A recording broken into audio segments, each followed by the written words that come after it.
जस्तजू में आज इमरान खान के खालू lieutenant general retired Wajid Ali Burki की ज़िंदगी के गुमशुदा औराक में झांकने की कोशिश करेंगे। सिकंदर मिर्ज़ा से बंदूक की नोक पर इस्तीफ़ा लेने वाले वाजिद अली बर्की ने जनरल अयूब के मार्शल में क्या कारहाय नुमायां सरअंजाम दिए, उन्हें अलॉटमेंट का खिताब क्यों दिया गया और उन्होंने कैसे इकरामुल्लाह नियाज़ी और बर्की ख़ानदान को ज़मीनें अलॉट करवाईं। अपने बेटे जावेद बर्की को कौमी क्रिकेट टीम का कप्तान बनाने के लिए कैसे फजल महमूद का क्रिकेट कैरियर ख़त्म करवाया गया और पाकिस्तान के ईमानदार तरीन जज की शोहरत रखने वाले जस्टिस रिटायर्ड AR कार्नेलियस की शोहरत को दागदार किया गया। और सबसे बढ़कर पाकिस्तान आर्मी को प्रॉपर्टी के बिजनेस में लाने के बानी क्या जनरल वाजिद अली बर्की थे?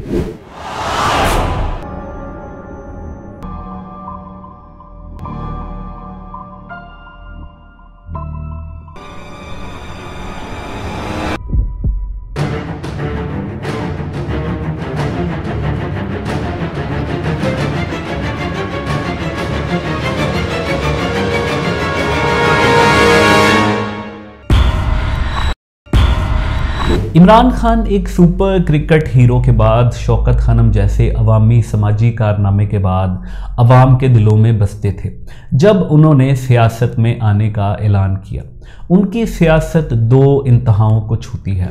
एक तरफ उन्होंने आर्मी पर तनकीद की, यहाँ दरअसल अपने नियाज़ी ख़ानदान की पैरवी करते हुए उन्होंने अपने ताया और चचाओं की तरह जनरल अयूब खान के मार्शल की बसात भर मुखालफत की रविश को कायम रखा। लेकिन जिस तरह इनकी ज़िंदगी पर ननियाल का रंग गालिब रहा, इसी तरह आर्मी की मुखालफत का अरसा भी बहुत कम और शदीद रहा। परवेज़ मुशर्रफ का मार्शल लगा तो उन्होंने अपने नियाज़ी ख़ानदान के ख़िलाफ़ जाते हुए दोनों बाजू खोल कर उसका इस्तकबाल किया। लेकिन जब उन्हें वज़ारत उज़्मा के दर से खाली हाथ लौटना पड़ा तो वो पाकिस्तानी इस्टेब्लिशमेंट के लिए इतने ख़तरनाक हो गए कि कम ही पाकिस्तान में किसी सियासतदान ने इतनी शिद्दत से आर्मी के सियासी किरदार की मुखालफत की हो। मगर फिर वो तांगे की पार्टी से पाकिस्तान की सबसे बड़ी पार्टी बनने के अमल में खुद इस्टेब्लिशमेंट के साथ जा मिले।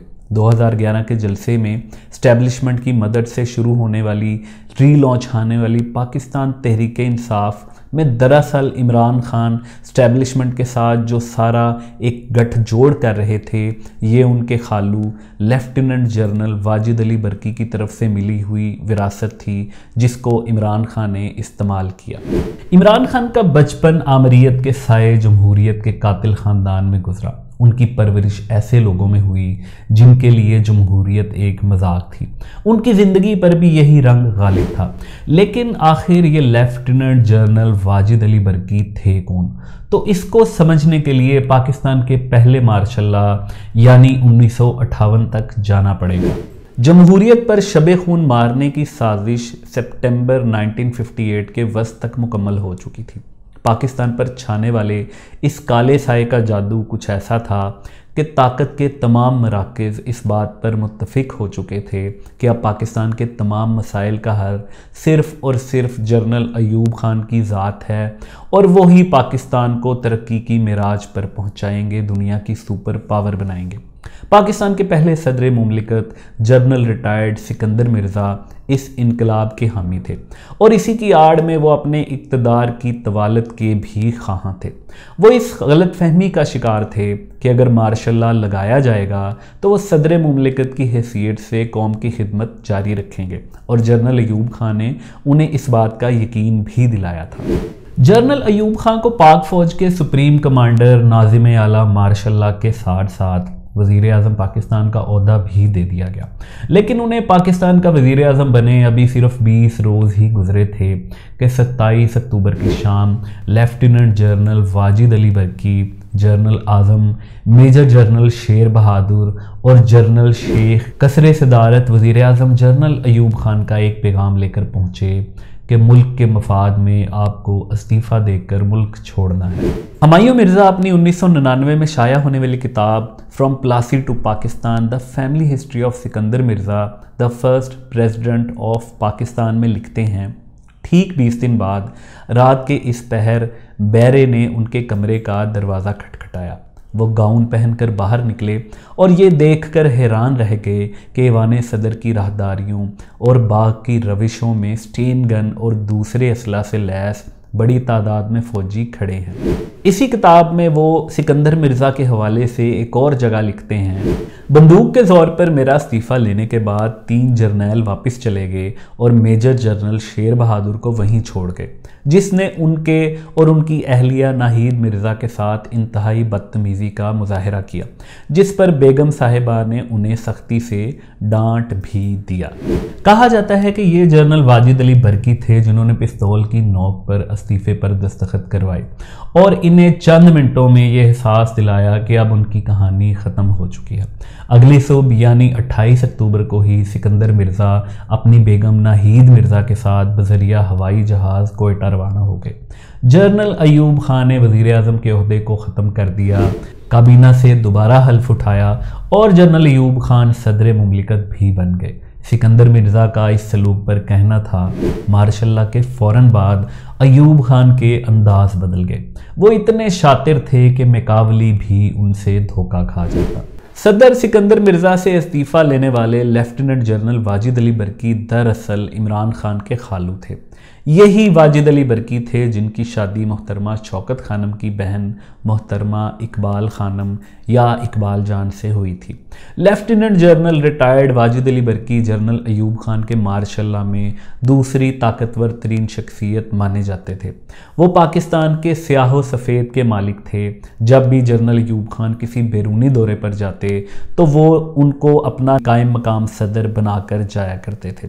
2 افراد جو جنرل ایوب خان کے سب سے قریبی سمجھے جاتے تھے، ان میں ایک نواب آف کالا باغ امیر محمد خان اور دوسرے لیفٹیننٹ جنرل واجد علی برقی تھے۔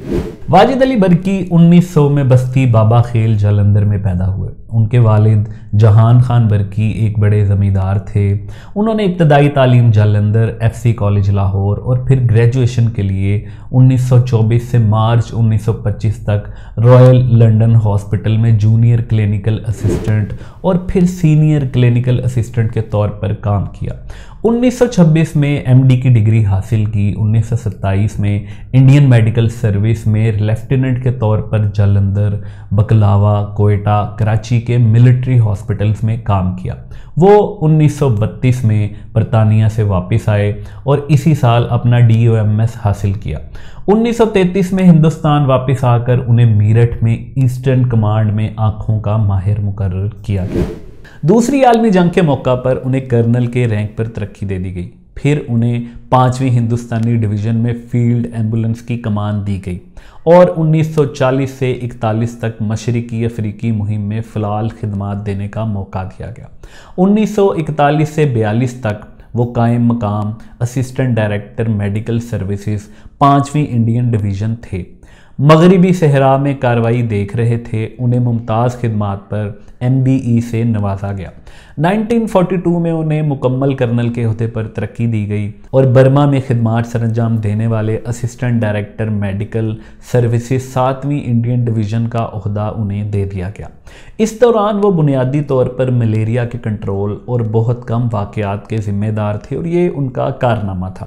1947 میں آزادی کے بعد انہوں نے پاکستان کا انتخاب کیا اور آرمی میڈیکل کور کے پہلے ڈپٹی ڈائریکٹر بن گئے۔ انہیں 1952 میں میجر جنرل کے عہدے پر ترقی دی گئی اور میڈیکل سروسز آرمی کا ڈائریکٹر مقرر کیا گیا۔ 1953 میں انہیں لیفٹیننٹ جنرل کے عہدے پر ترقی دی گئی اور آرمڈ فورسز میڈیکل سروسز کا ڈائریکٹر مقرر کیا گیا۔ 1958 میں جب پاکستان کا مارشل لا لگا، یعنی پہلا مارشل لا، تو انہیں صحت، محنت اور سماجی بہبود کا وزیر بننے کی دعوت دی گئی۔ انہوں نے وزیر صحت کے طور پر دیہی اسکیم قائم کی، گاؤں کی ڈسپینسریاں، ملیریا اور چیچک کا خاتمہ، TB پر قابو پانا، آئی کیمپ وغیرہ لگانا۔ وہ ان لوگوں میں شامل تھے جنہوں نے دفاعی اعتبار سے وفاق کو کراچی سے اسلام آباد شفٹ کرنے کا مشورہ دیا اور پھر وہ اسلام آباد شہر کو بسانے اور تعمیر کروانے کے بانیوں میں شامل ہوتے ہیں۔ لیفٹیننٹ جنرل واجد علی برقی نے اپنی وزارت اور طاقت کے دور میں اپنے خاندان کو بہت نوازا۔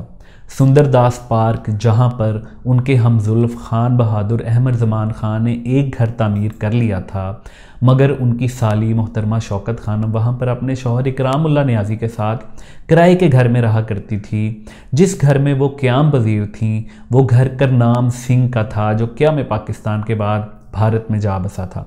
मतरूका वक्फ अमलाक की तरफ से 148 मरले यानी तकरीबन 7 कनाल पर मुश्तमिल ये घर बल्कि बंगला इकरामुल्लाह नियाज़ी को अलॉट कर दिया गया। क़याम पाकिस्तान के बाद ये मतरूका वक्फ अमलाक की तरफ से पाकिस्तान में महाजरीन की भारत में जायदाद और हैसियत को देखकर इन्हें पाकिस्तान में घर अलॉट किए जा रहे थे। लेकिन सवाल ये पैदा होता है कि इकरामुल्लाह नियाज़ी तो कोई महाजर ना थे। उन्होंने तो मियाँ वाली से सरकारी नौकरी के लिए लाहौर में सकूनत इख्तियार की थी और उनका ससुराल भी सुंदरदास पार्क में क़याम पज़ीर था, तो इन्हें किस बुनियाद पर यह बंगला अलॉट किया गया? तो इसका जवाब सिर्फ और सिर्फ लेफ्टिनेंट जनरल वाजिद अली बर्की हैं। इसके अलावा जनरल अयूब खान के दौर में ही इकरामुल्लाह नियाज़ी को पाकिस्तान भर में ज़रई ज़मीनें अलॉट की गई, जो बाद में उनकी औलाद तक विरासती जायदाद की शक्ल में पहुंची। जैसा कि मैंने अर्ज़ किया, सुंदरदास पार्क में मोहतरमा शौकत खानम के चचा खान बहादुर मोहम्मद ज़मान खान रहा करते थे। इस इलाके को इन्हीं के नाम से क्यों मौसूम किया गया? तो इसका जवाब भी यही है कि ये लेफ्टिनेंट जनरल वाजिद अली बर्की और जनरल अयूब खान के दौर के सम्राट का शाखसाना है, जिन्होंने इस इलाके का नाम तब्दील करके अपने ससुरालियों को तोहफा दिया। यहाँ पर ही बस नहीं हुई, बल्कि लेफ्टिनेंट जनरल वाजिद अली बर्की ने अपने सगे बेटे जावेद बर्की को कौमी क्रिकेट टीम का कप्तान भी बनवा डाला। इसके बावजूद कि वो इंतहाई जूनियर थे, बल्कि इसके बावजूद भी कि वो इमरान खान की तरह टैलेंटेड भी नहीं थे, पाकिस्तान क्रिकेट टीम में कैसे अकरबा परवरी और पर्ची सिस्टम चलाया जाता रहा और कैसे कौमी क्रिकेट टीम का बेड़ा गर्क किया गया, बर्की ख़ानदान ने कैसे अपना असर व रसूख इस्तेमाल किया, ये भी अपनी जगह एक अलग कहानी है। 1961 में जब पाकिस्तानी कौमी क्रिकेट टीम इंडिया के दौरे पर गई, तो इमरान खान के खालू जहांगीर खान कौमी क्रिकेट टीम के मैनेजर थे। उन्होंने इंडिया में पाकिस्तानी टीम की नाकिस कारकर्दगी का जिम्मेदार पाकिस्तानी क्रिकेट टीम के कप्तान फजल महमूद को करार दिया और अपनी रिपोर्ट में उनकी खुलकर बुराइयां की। अगले साल यानी 1962 में कौमी क्रिकेट टीम ने इंग्लैंड का दौरा करना था और ख्याल था कि सीनियर क्रिकेटर हनीफ मोहम्मद या इम्तियाज़ अहमद में से किसी के सर कप्तानी का हुमा बैठेगा। लेकिन हैरानकुन तौर पर कौमी क्रिकेट टीम का कप्तान जावेद बर्की को बना दिया गया, जिन्होंने अब तक सिर्फ 8 टेस्ट मैच खेले थे और टीम में अभी तक बहैसियत खिलाड़ी अपनी जगह भी नहीं बना पाए थे। जावेद बर्की को कैसे कप्तान बनाया गया और ये प्रोसेस कैसे मुकम्मल हुआ, इसकी कहानी पाकिस्तान के स्टार क्रिकेटर फजल महमूद अपनी 2003 में शाया होने वाली सवाने उम्री फ्रॉम डस्क टू डॉन में बताते हैं। एक दिन वो अपने दफ्तर में बैठे थे कि एक फ़ोन कॉल आई। ऑपरेटर ने कहा, फजल साहब, मैं आपको ये गुफ्तगू सुनवा रहा हूँ, लेकिन आप खामोशी से सुनिएगा, कुछ नहीं बोलिएगा, वरना मेरी नौकरी चली जाएगी। उसके बाद उस शख्स ने मुझे जो टेलीफोनिक गुफ्तगू सुनवाई, वो पाकिस्तान क्रिकेट बोर्ड की एड हॉक कमेटी के उस वक्त के सरबराह जस्टिस AR कार्नीलियस और किसी आला अफसर के दरमियान थी। इसमें वो आला अफसर जस्टिस कार्नीलियस से कह रहे थे, हम जिसके बारे में कह रहे हैं आप उसे पाकिस्तानी टीम का कप्तान बना दें। जस्टिस कार्नीलियस का जवाब था, सर आप फिक्र न करें। आवाज़ आई, फजल महमूद का क्या होगा? जवाब दिया गया, इसका हम ख्याल रख लेंगे। जस्टिस AR कार्नीलियस को पूरा पाकिस्तान एक असूल पसंद जज के तौर पर जानता है, लेकिन बर्की ख़ानदान ने उनकी शोहरत पर भी एक बट्टा लगा दिया। कार्नीलियस उस वक्त पाकिस्तान क्रिकेट बोर्ड के चेयरमैन और चीफ जस्टिस ऑफ पाकिस्तान भी थे। जावेद बर्की को सिफारिश पर कौमी क्रिकेट टीम का कप्तान बनाने का नतीजा ये हुआ कि कौमी क्रिकेट टीम इंग्लैंड से बुरी तरह हारी। ये कारकर्दगी के लिहाज से आज तक पाकिस्तान क्रिकेट टीम की सबसे बदतरीन कारकर्दगी रही थी। 5 की सीरीज़ में इंग्लैंड 4-0 से जीती। जावेद बर्की को वतन वापसी पर कप्तानी से हटा दिया गया। लेफ्टिनेंट जनरल वाजिद अली बर्की के दौर में ही उनके हमजुल्फ डॉक्टर जहांगीर खान को कौमी क्रिकेट टीम का मैनेजर बनाया गया। जहांगीर खान की सलाहियतों और उनके रिकॉर्ड को देखते हुए हम ये कह सकते हैं कि वो इस सीट पर होना डिज़र्व करते थे, लेकिन उन्होंने जिस तरह जावेद बर्की को कौमी क्रिकेट टीम का कप्तान बनाने में अपना किरदार अदा किया, इससे अंदाज़ा होता है कि ख़ानदान के लिए उनका मेरिट कुछ और तरह का था। लेफ्टिनेंट जनरल वाजिद अली बर्की के दौर में ही इमरान खान के इकलौते मामू आगा अहमद रज़ा खान को भी कौमी क्रिकेट टीम का सिलेक्टर बनाया गया। तो सवाल सिर्फ ये है कि कौमी क्रिकेट टीम के मैनेजर, उनके हमजुल्फ, कौमी क्रिकेट टीम के सिलेक्टर इमरान खान के इकलौते मामू आगा अहमद रज़ा खान और कौमी क्रिकेट टीम के कप्तान जावेद बर्की और इसके अलावा वक्तन फ़वक्तन बर्की ख़ानदान के नौजवानों को कौमी क्रिकेट टीम खेलने का मौका मिलना, बल्कि भरपूर मौका मिलना कि अगर उनमें ज़रा सा भी टैलेंट है तो वो टीम में अपनी जगह बना लें, और अगर जगह ना बने तो फिर कहीं जाकर कोई सरकारी नौकरी कर लें। क्या पाकिस्तान में क्रिकेट का सारा टैलेंट सिर्फ इस बर्की ख़ानदान में ही था? और अगर ये सच है तो लेफ्टिनेंट जनरल वाजिद अली बर्की के इक़्तिदार ख़त्म होने के बाद क्यों बर्की ख़ानदान क्रिकेट से आउट हो गया? यही वो छतरी थी जिसके नीचे इमरान खान को अंडर 19 के ट्रायल्स में बतौर बैट्समैन नाकाम होने के बावजूद बतौर बॉलर टीम में शामिल कर लिया गया और फिर उन्हें कौमी क्रिकेट टीम में जाने का मौका मिला। ये अलग बात है कि वो टैलेंटेड थे और उन्होंने वक्त के साथ साथ अपने हुनर को तराश कर जगह बना ली और दूसरे बर्की कज़न्स की तरह नाकाम नहीं हुए और इस मौके को ज़ाया नहीं किया। जनरल बर्की ने मरी हिल्स में अपने नाम सेबों के बागात अलॉट करवाए। तकसीम हिंद के वक्त जो ज़मीनें खाली थीं उन पर अपने ख़ानदान के करीबी लोगों का कब्ज़ा करवाया। बर्की ख़ानदान और इकरामुल्लाह नियाज़ी की औलाद के पास जो ज़रई ज़मीनें और जायदाद है वो सारी की सारी जनरल वाजिद अली बर्की की मरहूने मिन्नत हैं, जिसने अर्बन मिडल क्लास बर्की ख़ानदान को रूरल क्लास बनाने में अहम किरदार अदा किया। रिटायरमेंट के बाद जनरल वाजिद अली बर्की का बुढ़ापा मरी में अपने फार्म हाउस पे गुजरा, जहां पर उन्होंने सेबों के बागात अपने नाम अलॉट करवाए थे। जनूबी सिंध में अपनी ज़मीनों पर शिकार खेलते, मछलियां पकड़ते और घोड़े पालते हुए उनकी ज़िंदगी का इख्तिताम हुआ। लेफ्टिनेंट जनरल वाजिद अली बर्की ने बतौर वफाकी वज़ीर और मुल्क की ताकतवर तरीन शख्सियत के बहुत से इस्लाहात की, बहुत से तरक्याती मंसूबे बनाए। वो जमहूरी नहीं बल्कि फ़र्द वाहिद का दौर था और अपनी इसी सोच पर मुल्क को चलाने की रविश पर वाजिद अली बर्की से एक ऐसा ब्लंडर हुआ जिसका खमियाजा आज तक पाकिस्तानी अवाम भुगत रही है, और वो है पाकिस्तान आर्मी को प्रॉपर्टी डीलर और ज़मीनों के कारोबार में लाने की रविश का आगाज़ करना। ये जनरल अयूब खान का दौर था जब ज़मीनों की खरीदो फरोख्त और उनसे मुनाफा कमाने के कारोबार का आगाज़ हुआ, मगर ये लेफ्टिनेंट जनरल वाजिद अली बर्की ही थे जिनका निक नेम ही अलॉटमेंट रख दिया गया था। इमरान खान के ननियाल और ददयाल की मुख्तसर तारीख और अहम शख्सियात के तारुफ के बाद अगली एपिसोड से इमरान खान की ज़िंदगी की कहानी शुरू करेंगे। आपको ये बताएंगे कि इमरान खान का बचपन किन हालात में गुजरा, उनकी परवरिश क्यों और कैसे अपने ननियाल में हुई, और क्या उन्हें इसका एहसास था कि वो अपने ननियाल में ज़िंदगी गुजार रहे हैं, उनका बचपन वहाँ पर गुजर रहा है। 13 साल की उम्र में जब उनके मामू ने रावलपिंडी स्टेडियम में इमरान खान की तरफ इशारा करके कहा कि ये बच्चा एक दिन कौमी क्रिकेट टीम में जाएगा, तो क्यों नन्हे कप्तान को ये जुमले ईसाइयों की तरह गॉस्पेल महसूस हुए। वो क्या हालात थे जब HSM कॉलेज के प्रिंसिपल ने इमरान खान पर एक पाबंदी लगाई और फिर इकरामुल्लाह नियाज़ी से तल्ख कलामी के बाद इमरान खान को HSM कॉलेज छोड़ना पड़ा।